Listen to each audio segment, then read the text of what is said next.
औज़ुबिल्लाहि मिनश्शैतानिर्रजीम बिस्मिल्लाहिर्रहमानिर्रहीम अल्हम्दुलिल्लाहि रब्बिल आलमीन वस्सलातु वस्सलाम अला रसूलिल्लाहिल करीम रब्बि इश्रह ली सदरी व यस्सिर ली अमरी वहलुल उक़दतम मिन लिसानी यफ़क़हू क़ौली। अस्सलामु अलैकुम व रहमतुल्लाहि व बरकातुहू। डियर ब्रदर्स एंड सिस्टर्स, ये वीलॉग मैं एक गढ़ी हुई हदीस के बारे में लेके आया हूँ जो आजकल इंडिया में भी हर मुसलमान के सामने क्वेश्चन रखा जाता है, और यही क्वेश्चन जो है हर नॉन मुस्लिम कंट्री में रखा जाता है कि तुम हिंदुस्तान से ज़्यादा मोहब्बत करते हो या इस्लाम से। और इसके लिए जो है मुसलमानों में एक ये जो गढ़ी हुई हदीस है ये राइज है कि जिसकी वर्डिंग है कि रसूल सल्लल्लाहु अलैहि वसल्लम said to love your country is part of ईमान।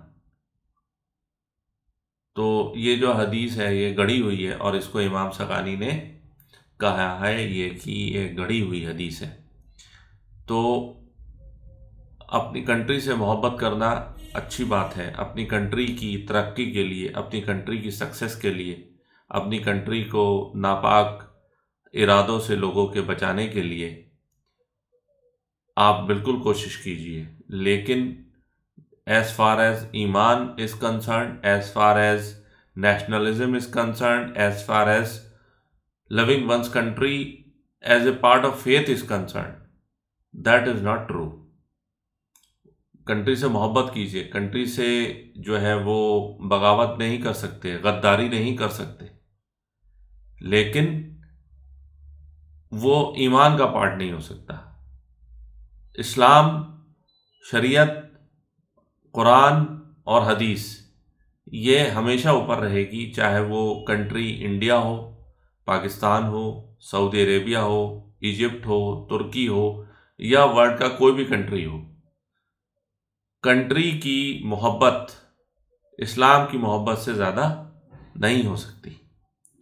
तो ये जो हदीस है फैब्रिकेटेड हदीस है, इसको लोगों ने, मैंने आपको जैसे पहले भी बता चुका हूँ कि ये क्यों बनाते हैं। ये इसलिए बनाते हैं ताकि अपनी तरफ लोगों को माइल कर सकें हदीसों के ज़रिए और इन सब बातों के ज़रिए। तो ये नेशनलिज्म करते हैं क्योंकि जब खलीफा राशिद थे, उसके बाद तो राशिदून खिलाफत के बाद जो है वो बनु उमय्या है, उसके बाद अब्बासी है, उसके बाद अयूबी आए, उसके बाद फातिमी आए। तो इन लोगों ने क्या करा, इन लोगों ने मुसलमानों को बांट दिया और उसके बाद फिर इन अपनी, ताकि लोग इनकी तरफ ज़्यादा से ज़्यादा आएँ और इनके खिलाफ बगावत न करें, तो इन्होंने ये हदीसें जो गढ़ी हैं। तो इस तरीके से अभी भी ये चल रहा है कि मुसलमानों को इंडिया में ये सुनना पड़ता है कि ईमान का जुज़ है कंट्री से मोहब्बत करना। बिल्कुल कंट्री से मोहब्बत करेंगे, लेकिन तब तक जब तक वो इस्लाम के ख़िलाफ़ नहीं जाएगा। तो इसलिए जो है वो इन हदीसों की वजह से क्या होता है कि जो मुस्लिम उम्मा है उसका डिवीज़न होता है। डिवीज़न कैसे होता है कि कोई कह रहा है कि मैं इंडियन मुस्लिम हूँ, कोई कह रहा है मैं पाकिस्तानी मुस्लिम हूँ, कोई कह रहा है मैं ब्रिटिश मुस्लिम हूँ, कोई कह रहा है मैं अमेरिकन मुस्लिम हूँ। और इनफैक्ट मुस्लिम की तो बात अलग है, इंडियन सब कॉन्टिनेंट में कुछ पाकिस्तानी हैं, कुछ इंडियन हैं, कुछ बांग्लादेशी हैं, कुछ नेपाली हैं, कुछ श्रीलंकन हैं, मालदीवियन हैं, और ऐसे ही अरब में है कि बहरीनी अरब हैं, सऊदी अरब हैं, पैलेस्टीनियन अरब हैं, जोर्डेनियन अरब्स हैं, मिस्री अरब हैं, लीबियन अरब हैं, मोरक्कन अरब हैं, अल्जीरियन अरब हैं। तो इस तरीके से डिवाइड हो गया। यहाँ तक कि जो आपके MS वर्ड है, MS वर्ड में भी आप जब देखेंगे अरबिक लैंग्वेज के जो हैं वो इंग्लिश के तो बहुत कम हैं डिवीज़न, लेकिन अरबिक लैंग्वेज के इतने बहुत से डिवीज़न हैं। तो इसलिए ताकि प्रमोट करते हैं कि ताकि ये डिवीज़न हो और जो है वो उम्मत एक साथ ना रहे। और उम्मत एक साथ रहने की जो फजीलत है वो रसूल सल्लल्लाहु अलैहि वसल्लम ने क्या बताई है। रसूल सल्लल्लाहु अलैहि वसल्लम ने ये फरमाया है, सही हदीस है कि पूरी उम्मत एक जिस्म की तरह है। अगर जिस्म के एक भी हिस्से में दर्द होता है तो पूरा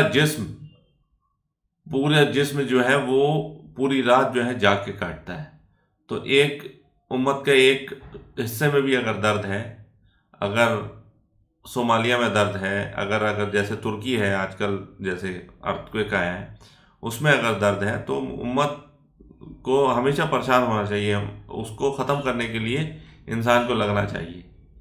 तो ये सब चीज़ें हैं कि इसकी वजह से उम्मत को डिवाइड करा जाता है। और अगर आपको कंट्री से मोहब्बत ही करना है, अगर आपको ईमान का पार्ट करना है, तो वो जो है उस कंट्री से आप मोहब्बत कर सकते हैं। जैसे राशिदुन खिलाफत जब इस्लामिक स्टेट था, तो उसमें आप कर सकते हैं कि जब वो पूरी शरीयत पे चलती थी। और अनफॉर्चुनेटली इस वक्त इस रूए अर्ज पर 1 इंच हिस्सा भी ऐसा नहीं है इस अर्थ का जिसमें शरीयत पूरी तरीके से नाफिज है।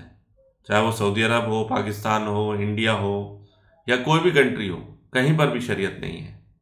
भले ही वो कहने को मुस्लिम कंट्री है, आप उन्हें ये कह सकते हैं कि they are Muslim majority countries and Muslim minority country.